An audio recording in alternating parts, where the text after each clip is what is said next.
I also know that you have a museum on your property. Yes. I think one of the most famous would be Annabelle.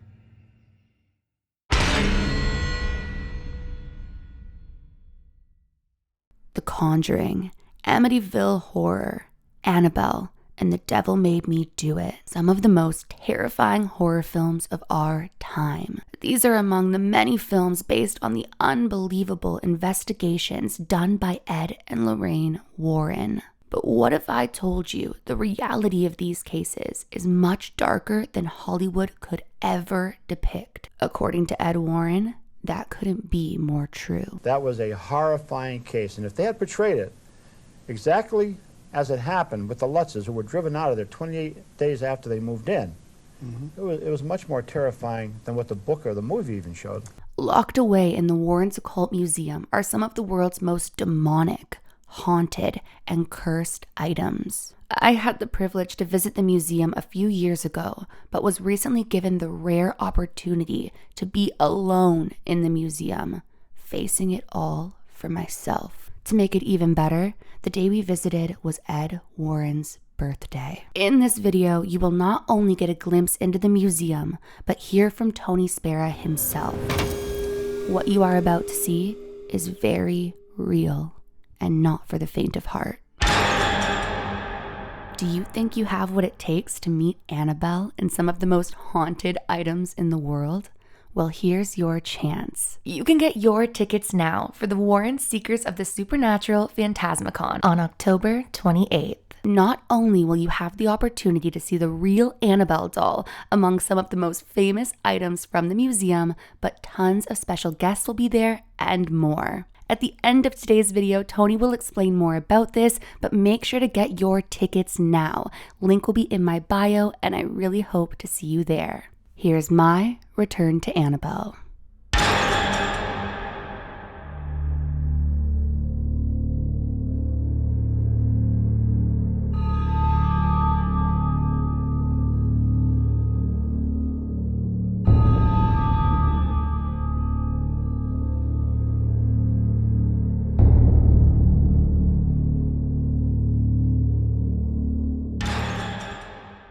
So this right here is the home of Ed and Lorraine Warren up until they sadly passed away. And right over here is the Warrens Research Center.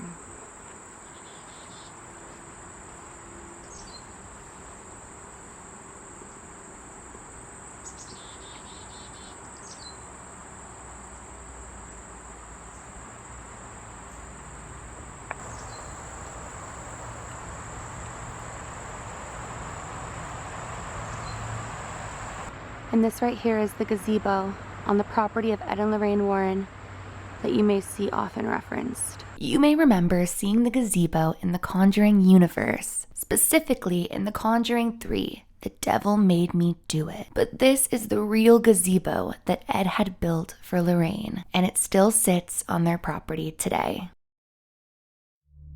After arriving, we were blessed with holy water and reminded of how dangerous this museum is. We were made to promise not to touch anything and to always respect everything. And then we were given free rein.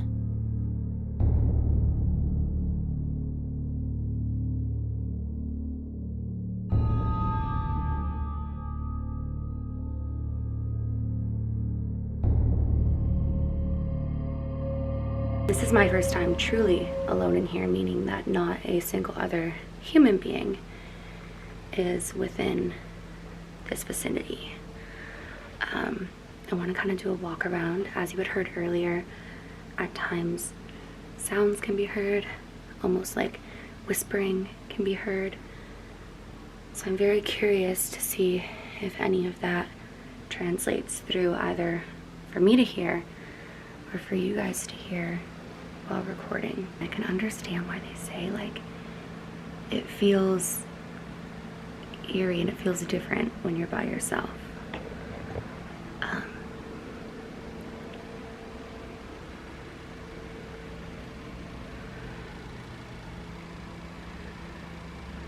As I'm walking here, I feel a very strange sensation in my throat. I'm curious to see if there's any reasoning for that.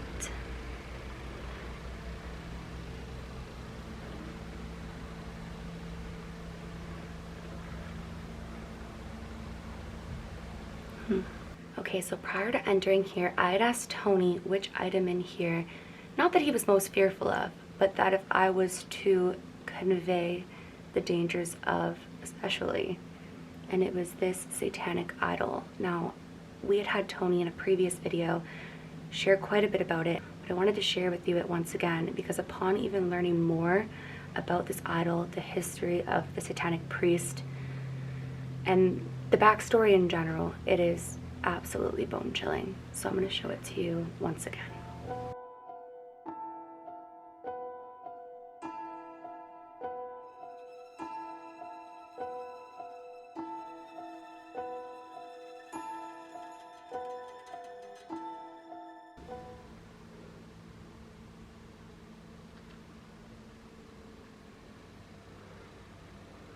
So oddly enough, oh my god, you scared me.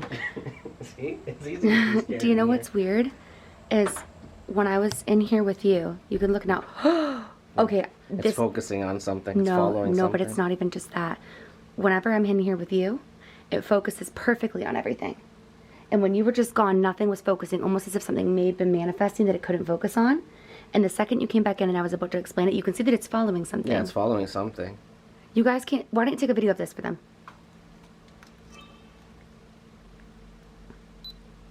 It's as if it's following a specific thing. Before it was kind of all over the place. It's not even focusing on it. Weird. It won't focus on the camera. You could slightly see it moving, It's but not even doing what it was doing before. But the second that Tyler came back in and I was about to explain how when I'm with him in here it focuses. But when I'm by myself, it won't focus. It came back into focus. Now, I remember Tony having a very specific story, if I'm not mistaken, about this mirror in particular. And interestingly enough, there's something that kind of draws me to it. So I'm very curious to ask him about that again when he comes down here to share more with you guys. But this is crazy. So walking around in this museum, I will say, you can feel the energy. It almost feels as though you're almost vibrating within your skin. And I don't know about you, Tyler, but I have a little bit of a headache. But not a headache, it's almost like my head is buzzing. How are you feeling? Okay, so you've walked around to Everything? the whole museum. Yeah. I'm kind of waiting to get to that point once Right. I start talking about things. Right. And then see exactly if it changes how I feel. Okay. So keep me updated on that. But I want to head back over towards Annabelle because I know that that's who you guys are really excited to see again.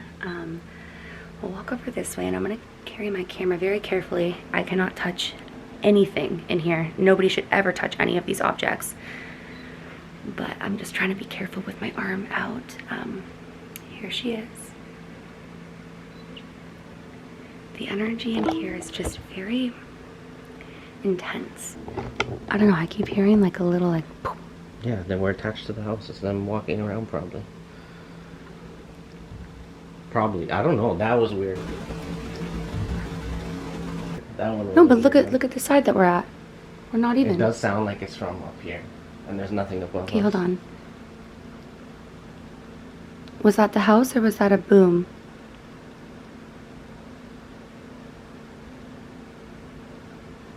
Let's see if the boom happens You again. just spoke over it.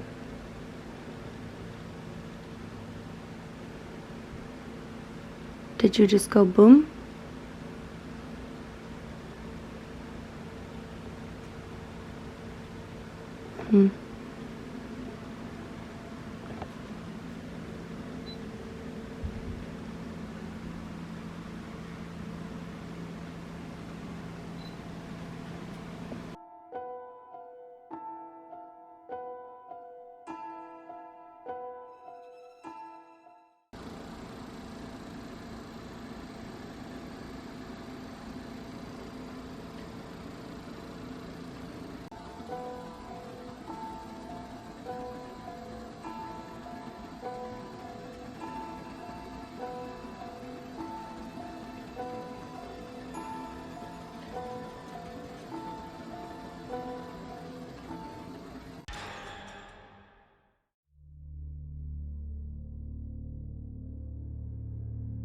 This is the dinosaur that we used in the Glotzel case, in the Arnie Johnson Devil Made Me Do It case.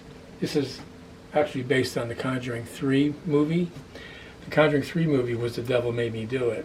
Conjuring 4 will be starting filming right after the strike is over, sometime in late 2023 or early 2024. This is the dinosaur from the actual case of the Devil in Connecticut. There's a book out called The Devil in Connecticut by Gerald Brittle, and it's told to Ed and Lorraine Warren. It's about Ed and Lorraine Warren's investigation into the David Glotzel case. And David Glotzel had this creature, a dinosaur creature, that someone gave him, and David was possessed by a demonic entity. And at one time, this creature was spotted gliding across the carpet, and a voice from near it said, "You are all going to die." And people heard that. Ed heard it, priests heard it. You should get the book, The Devil in Connecticut, or go see the movie too, which is based on the case, but it's lightly based. So I wanted to ask you, in comparison to the case that you know with Ed and Lorraine Warren, the real case of it, and in comparison to the movie, how do you feel that it measured up as far as the story? It was very entertaining. Yes. It's a very entertaining movie, but it wasn't as accurate as the book. Right. Or the case itself. Remember that a Hollywood movie, I want everybody to know this, a Hollywood movie, when it's a movie, is a fictionalized version of events. It's inspired by true events, but it's a movie. They take dramatic license, artistic license. It's not meant to be a documentary. It's meant to be an entertainment piece. Yes. And that goes for The Conjuring 1 and 2 and The Nun and Annabelle too. There's always a thread of truth running through it. Yeah. You know, like if I said, well, if I said to you, well, then the guy punched me in the face and I went down, versus a fight scene in a movie where where it's so dramatic. Yeah. He goes through a window, you know, and he flips 3 times and he jumps back up. It's different. Absolutely. Than when you explain something.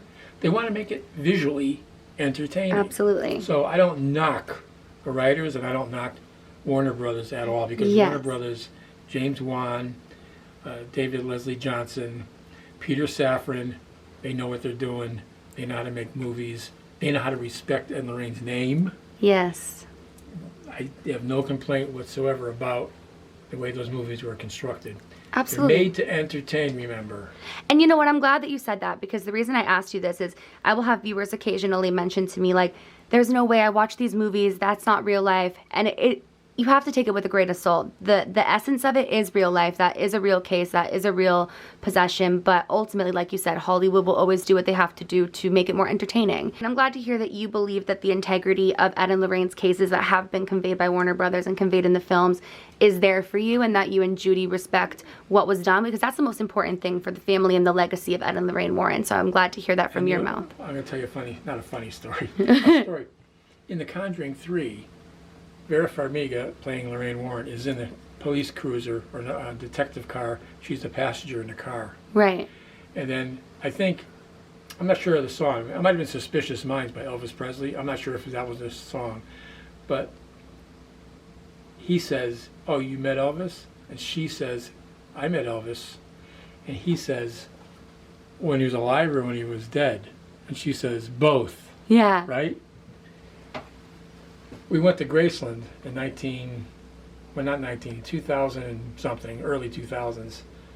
We were doing a lecture at a college in Memphis. I said, "Lorraine, let me look up where Graceland is, because we're right here in Memphis." I look on the map and Google. You know, we're like 12 miles away. I said, "Lorraine, we got time till tonight to go see Graceland." We go to Graceland. I remember Elvis died in 1977. Mm-hmm. He died on August 16th, 1977, but I was a big fan of Elvis all my life. And the first record I ever got was Hound Dog, a 78. Hound Dog, 1956. My mother bought it for me. That's how old I am. And so we get to Graceland. We walk in the front door. I'm like mesmerized because it's Elvis's house, right? And he's got a white couch, all white. It's a white room, and a lot of people there, but it wasn't mobbed. And we walk down this short hallway, and there's Vernon Presley's bedroom, which is Elvis's father. And there's a rope in front, you can't walk in. So I lean in, and behind me is Lorraine. I lean in, I lean back, I go, this is something, huh, Lorraine? You know what she says to me? Elvis is here. No. I went, Lorraine, stop pulling my leg, I'm laughing. She goes, no, Elvis, and she goes, Vernon? I go, yeah. She goes, Elvis and his father are both here. I go, come on. And I'm like, I'm not believing it, right? Yeah. She goes, no. He was sitting on the couch when we walked in, Elvis, and he was watching all the people come in, and he was smiling. Oh my gosh. I said, come on, Lorraine. She said, Tom, I'm not going to make this stuff up. She spiritually, psychically saw Elvis's spirit. I go, why? Why would he be here? She goes, people are drawing him back. So many people are thinking about Elvis, talking about Elvis, Wow. loving Elvis. He can't, and he's watching people come in. Now, I believe her. I believe she saw. She wouldn't make that story up to me. And she had nothing to prove to you. No. You already So believed in who the she true was. answer is, in the movie, she said both. The true answer is, and she saw him in the afterlife after he's dead. She never met him in person when he was alive.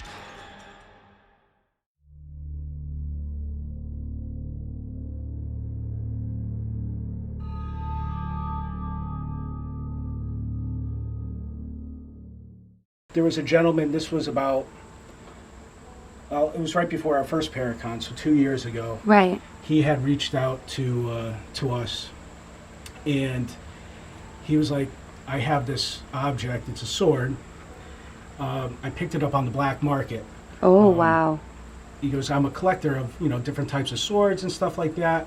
And he goes, but ever since I got this one, I've been having real bad things happen to me.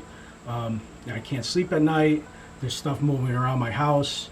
And it was also affecting his job, his work. He lost his job. And he goes, can we send this to you? So he wrote a whole, almost a 9-page report on the stuff that he had happening to him. So he sent this to us. He made this nice little case for it, so we display it in the case. But it's really creepy. Yeah, I wonder what the story behind it is. He doesn't know where it was before he picked it up. Like I said, he got it on the black market, and he got it really cheap.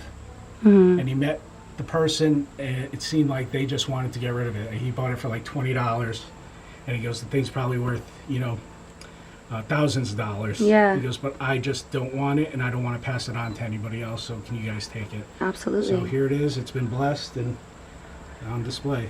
Okay. I would not touch it.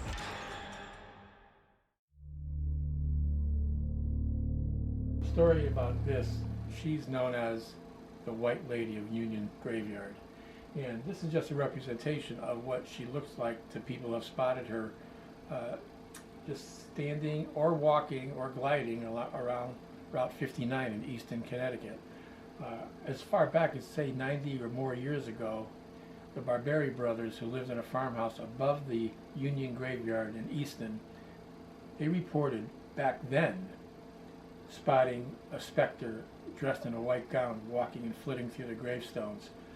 Many, many incidences of a white lady with a gown and a veil spotted on the side of the road or in the cemetery have been happening for many, many years, decades in fact.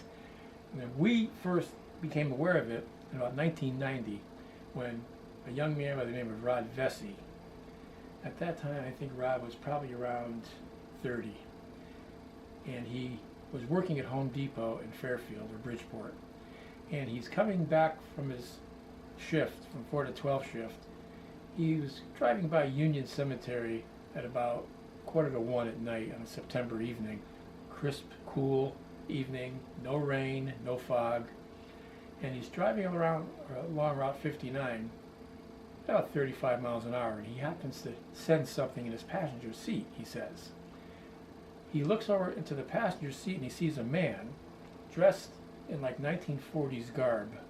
And the man's about 65 or so, stubbly beard and a crumply hat. That's how Rod said it, a crumply hat.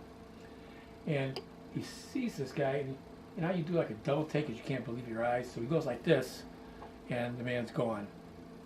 The man was staring straight ahead at first, and goes like that, and the man's gone. He looks back at the road, And about 35 yards ahead of him, he sees a lady dressed in white standing in the middle of the road. And how Rod said it was, she's standing there. He said, I had plenty of time to stop, because I was only going about 30 or 35. I started to apply my brakes. He goes, but before I applied my brakes, she went like this, raised her hand up as if like to stop him, like this. She raises the hand, he hits the brakes, and it's like she jumped forward, like boom, boom, boom, past him. And he said, I felt a wisp of air go past my right ear. He said, the white lady had gone right through his car. And as that wisp of air went through him, he said he felt a great sense of sympathy and sorrow at the same time, and compassion for this, this woman that had passed through his car. And he looks back at the road then, and he sees on his side only, all red. It's like somebody took a paintbrush and painted on his lane for about 300 feet, all in red. And then it stopped. So he's all shaken up. He drives home to Monroe. He lived in Monroe, Connecticut. He gets home about, say, 1 o'clock, wakes his wife up, Pam, and he says, I got to tell you something. And he starts crying because he's overwhelmed with this compassionate feeling for this entity that he saw on the road.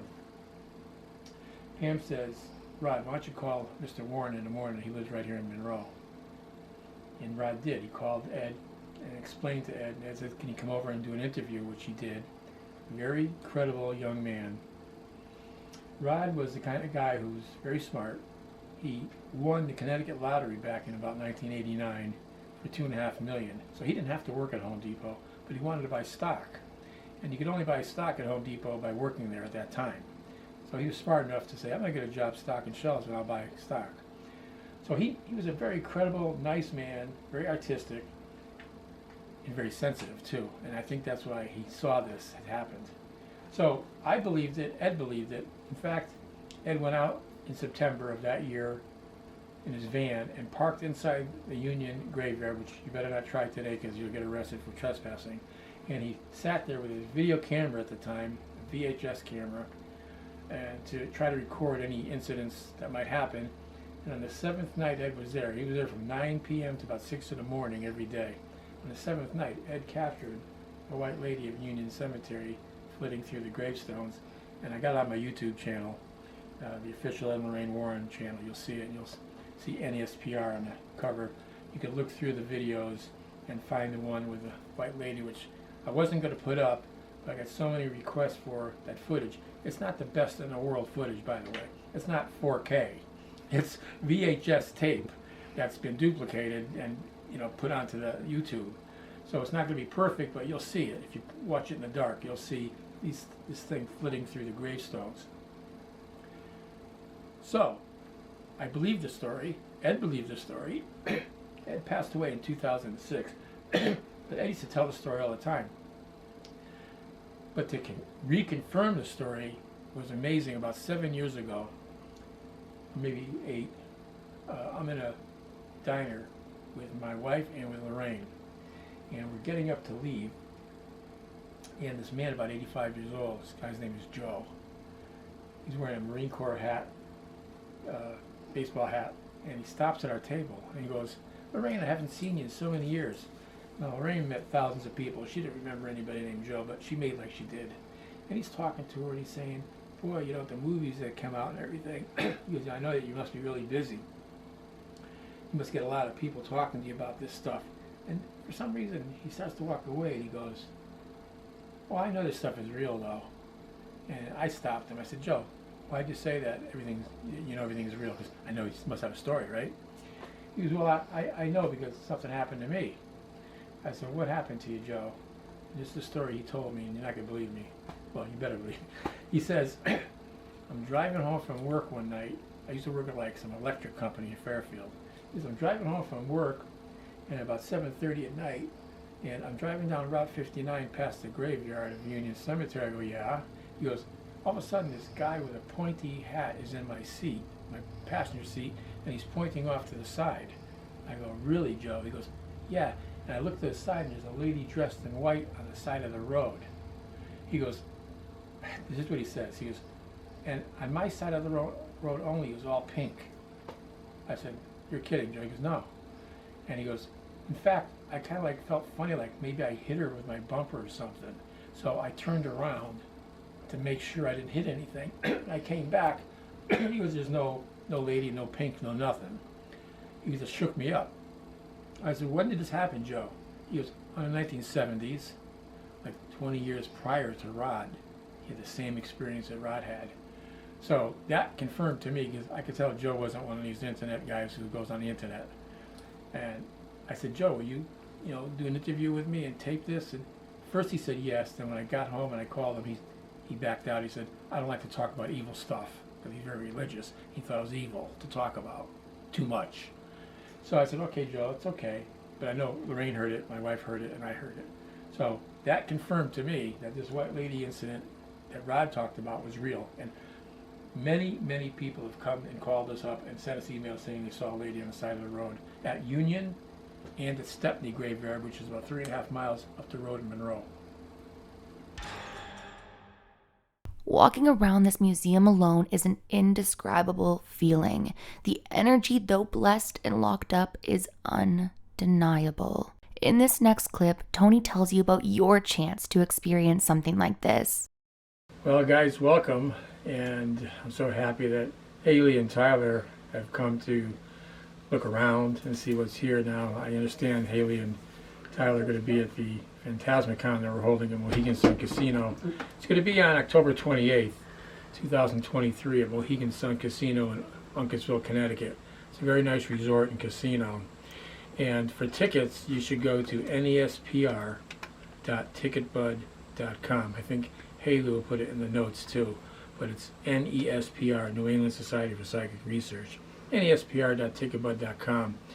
We're going to have over 150 vendors there, and we're going to have a lot of guest celebrities there. Of course, Hailey's going to be there too. She has so graciously said she's going to come and talk to the fans. There's going to be a lot of things happening, and Dan will have a special midnight showing, Dan Rivera, of how he built the cases with Annabelle and the Shadow Doll and the Fire Doll and the creature from the Devil Made Me Do It case. We're going to have a lot of these artifacts at the Mohegan Sun. We're going to bring the most important artifacts to Mohegan Sun to have on display there. Just got to buy the tickets to see it is all. So I hope to see you guys there, and I hope you subscribe to Hailey's channel.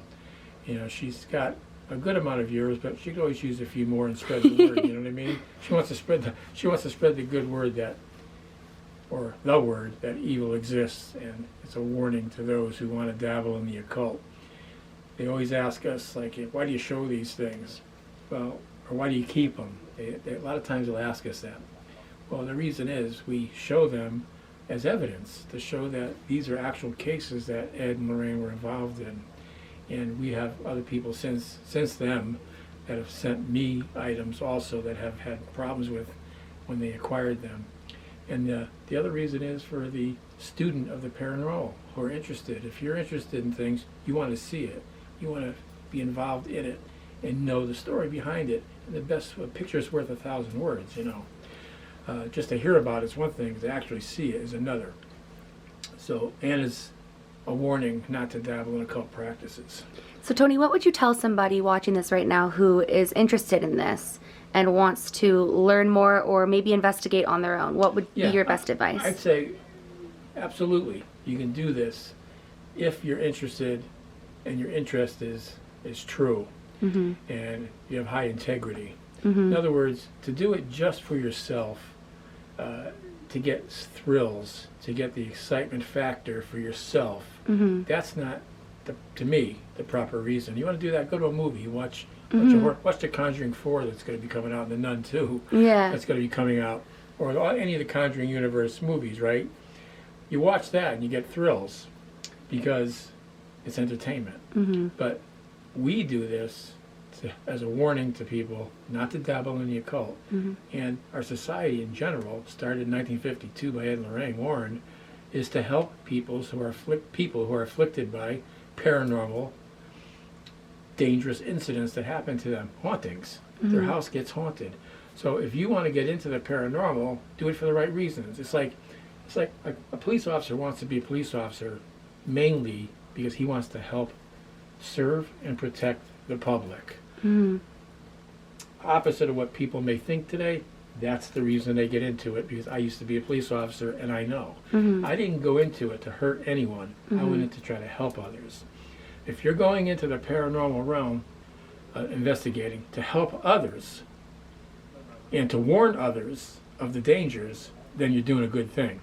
If you go into it just to be razzle-dazzled, you're doing it for the absolute wrong reasons, and it's never going to pay off for you, because it's not just a joke. It's not a farce. This is stuff that really happens to people. Yeah. So my advice is learn all you can. Don't be a know-it-all, because you're always learning. I don't know it all, and I've been doing it for many years. Ed used to tell me, he said, I don't know it all, and he was in it for over 50 years, and he didn't know all the answers, because that's the mysteries of the universe. You're not meant to know all the answers. If we knew all the answers, you instantly know there's aliens or there's not aliens. There's other planets that have life or they don't. There's an afterlife or there isn't. You'd know for sure 100%. Nobody knows anything like that 100% right now. I have faith that there's an afterlife. I won't know it until I die, and I'll know. So there's things you won't know until then, but we're always seeking answers and seeking more knowledge. Great. I will have all of their social media also linked below, as well as, like Tony mentioned, links of where you can get your tickets. Definitely purchase them, and we're going to continue talking to Tony. And things only get crazier.